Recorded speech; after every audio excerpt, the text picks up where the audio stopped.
ఓం నమః శివాయ. ఓం నమో నారాయణాయ. కర్మ నివారణ నరదృష్టి నివారణ కాళభైరవాయ నమో నమః. ఓం కాళకాలాయ విద్మహే కాళాతీతాయ ధీమహి తన్నో శ్రీ కర్మ నివారణ కాళభైరవాయ నమో నమః. ఓం ఆంజనేయాయ విద్మహే వాయుపుత్రాయ ధీమహి తన్నో హనుమత్ ప్రచోదయాతు. హరి ఓం. మా ఛానల్కి స్వాగతం. చూస్తున్న వీక్షకులకు ప్రేక్షకులకు ప్రియ కాళభైరవ భగవద్బంధులకి స్వాగతం పలుకుతూ మమ్మల్ని ఎంతగానో ఆదరిస్తూ ఉండబడినటువంటి ప్రియ సోదర సోదరీమణులకు, జ్యోతిష్య అభిమానులకు, సనాతన ధర్మ సంరక్షకులకు అందరికీ కూడా హనుమత్ జయంతి పండగ శుభాకాంక్షలు. రామతత్వాన్ని అవలంబించుకుందాం, నిత్యము రామనామాన్ని జంపింపజేసుకుందాం, స్వామివారి ఆశీస్సులు పొందుదాం. 500 సంవత్సరాల తర్వాత మొట్టమొదటిసారిగా అయోధ్యలో రామ మందిర నిర్మాణం తర్వాత మొదటిసారిగా జరుగుతున్నటువంటి హనుమత్ జయంతి సందర్భంగా మనమందరము కూడా స్వామివారిని స్మరిద్దాం, ధ్యానిద్దాం, స్వామివారికి ఓడమాలను సమర్పిద్దాం. తమలపాకుల పైన శ్రీరామ అనేటువంటి రామాలను రాసి ఆ యొక్క స్వామివారికి సమర్పించుకుందాం. జాతకంలో ఉండబడిన గ్రహదోషాలను తొలగించుకొని అందరినీ నిండు నూరేళ్ల ఆయురారోగ్యాలుగా ప్రసాదించాలని కోరుకుందాం. 16/6/2024 నుండి 30/6/2024 వరకు పుట్టినటువంటి వారందరికీ కూడా ముందస్తుగా జన్మదిన శుభాకాంక్షలు. గతంలో వివాహం చేసుకున్న వారికి వివాహ వార్షికోత్సవ శుభాకాంక్షలు. 16/6 నుండి 30/6/24 వరకు ద్వాదశ రాశుల్లో గ్రహ గమనాన్ని ఒకసారి వీక్షింపచేద్దాం. మేషరాశిలో కుజ భగవానుడు స్వక్షత్రకారకుడు, వృషభ రాశిలో గురు భగవానుడు సంచార స్థితి, మిథున రాశిలో రవి బుధ శుక్ర సంచార స్థితి, బుధుడు స్వక్షత్రకారకుడు, కన్య రాశిలో కేతు భగవానుడు, కుంభరాశిలో శని భగవానుడు స్వక్షత్రకారకుడు, మీనరాశిలో రాహు సంచార స్థితితో ద్వాదశ రాశుల్లో గ్రహ గమనాలు ఈ విధంగా ఉన్నాయి. అందరికీ ముఖ్యంగా తెలుసుకోవాల్సిన విషయం ఏమిటంటే కుజ భగవానుడు స్వక్షేత్రంలో, బుధ భగవానుడు స్వక్షేత్రంలో, శని భగవానుడు స్వక్షేత్రంలో ఉండడము, 3 గ్రహాలు స్వక్షేత్రంలో ఉన్నప్పుడు గ్రహయోగం అందరికీ యోగదాయకమని చెప్పి గమనించాలి. అందులో మిథున రాశిలో రవితో కలిపిన బుధ భగవానుడు అవ్వడం వలన, బుధాదిత్య రాజయోగం కారణం వలన ప్రభుత్వ ఉద్యోగ ప్రయత్నం చేసేటువంటి వారికి ఇది అందరికీ చాలా మంచి కాలము అని చెప్పి గమనించాలి.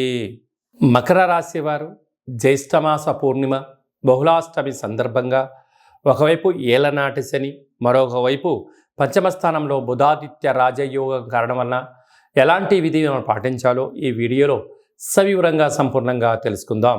మకర రాశిలో ఏ నక్షత్రాలు వస్తాయనగా ఉత్తరాషాఢ నక్షత్రంలోని 2, 3, 4 పాదాలు, శ్రవణ నక్షత్రంలో 4 పాదాలు, ధనిష్ఠ నక్షత్రంలోని 1, 2 పాదములు కలిపితే మకర రాశి అవ్వడం జరుగుతుంది. చాలామందికి పుట్టినటువంటి కాల సమయంలో డేటా బర్తులు లేనటువంటి కారణం వలన పేరు యొక్క మొదటి అక్షరాన్ని అనుసరిస్తూ రాశిని తెలుసుకునే ప్రయత్నం చేద్దాం. ఏ అక్షరాలనైతే బో, జా, జీ, జూ, జే, ఝో, ఘా, గి అక్షరాల వారందరూ కూడా ఈ యొక్క మకర రాశి జాతకులే. మకర రాశి యొక్క అధిపతి శని భగవానుడు. వీరికి ఒకవైపు ఏలనాటి శని చివరార్ధ సంచార స్థితి జరగడం, విశేషంగా వీరికి ధనావాకు కుటుంబ స్థానంలో శని భగవానుడు స్వక్షేత్రకంగా ఉండడం, అలాగనే తృతీయంలో రాహు సంచార స్థితి ఉండడం వలన వృత్తులలో, ఉద్యోగాల్లో, వ్యాపారాల్లో పక్కవారి ప్రమేయం అధికంగా ఉండడం. అంటే వీళ్ళు ఏదో ఒకటి చేద్దాం, ఏదో ఒకటి సాధిద్దాం అని మీరు అనుకుంటూ ఉన్నట్టయితే ఇతర వ్యక్తులు వారి అవసరం కోసం మిమ్మల్ని కొన్ని విషయాలలో రాంగ్ గైడెన్స్ ఇచ్చే పరిస్థితి ఉంటుంది. కనుక వినండి, శత్రువులను పెంచుకోవద్దు. పెట్టుబడులు, లావాదేవీలు, వ్యవహారాలు అది మీ వ్యక్తిగతం మీద ఆధారపడి ఉంటుంది. కనుక వీలైనంత వరకు ధర్మ మార్గంగా, ఆధ్యాత్మికంగా ప్రయాణం చేయండి. మీరు సమయం, ధనం వృధా కాకుండా ఉండే పరిస్థితి అధికంగా ఉంటుంది. అదే కాకుండా ఈ కుజ భగవానుడి యొక్క అర్ధాష్టమ కుజుడు కారణం వలన వృత్తులలో, ఉద్యోగాల్లో, వ్యాపారాలలో అనేక రకాలమైనటువంటి శత్రులు పొంచి ఉన్నారు. దయచేసి అప్పులు ఇవ్వద్దు, అప్పులు తెచ్చుకోవద్దు. రెండిట్లో వీలైనంత వరకు మౌనంగా ఉండే ప్రయత్నం చేయండి. అలాగనే గురు సంచార స్థితి ఉండడం వలన నూతనంగా వివాహమైన వారికి సంతాన యోగం, చదువులు, విదేశాలు, పెట్టుబడులు ఆకర్షణీయంగా ఉండే పరిస్థితి ఉంటుంది.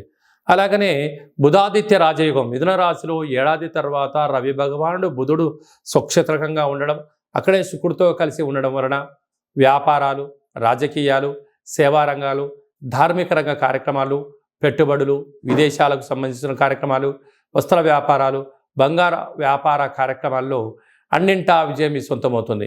నూతనంగా డాక్టర్లు, వస్త్ర వ్యాపారాలు, మెడిసిను, ఆయుర్వేదము, అనేక రకాలుగా శాటిలైట్ టీవీ ఛానళ్ళు, యూట్యూబ్లు, వాట్సాప్లు, ఫేస్బుక్లు, క్రియేటివిటీ రంగాల్లో అన్నింటా విజయం మీ సొంతమవుతుందని చెప్పి గమనించాలి. ఒకవైపు ఏలనాటి శని ఉండినను గ్రహాలు యోగదాయకంగా ఉంటున్నాయి కనుక మీ జన్మ నక్షత్రం రోజున పూర్ణిమ, అష్టమి తిథి ఎందున తొందరపాటు నిర్ణయాలకు సరైన సమయం కాదు. మౌనం, ధ్యానం, ఆధ్యాత్మికత, సత్ప్రవర్తన జీవన విధానంలో మిమ్మల్ని మరో మెట్టు ఎక్కించడానికి చాలా అవకాశాలు ఉన్నాయని చెప్పి గమనించాలి. హోటల్ వ్యాపారస్తులు, సాఫ్ట్వేర్ రంగం వారు, ఆధ్యాత్మిక రంగం వారు, రియల్ ఎస్టేట్ వ్యాపారాలు, హోటల్ వ్యాపారాల వారందరికీ చాలా మంచి కాలము అని చెప్పి గమనించాలి.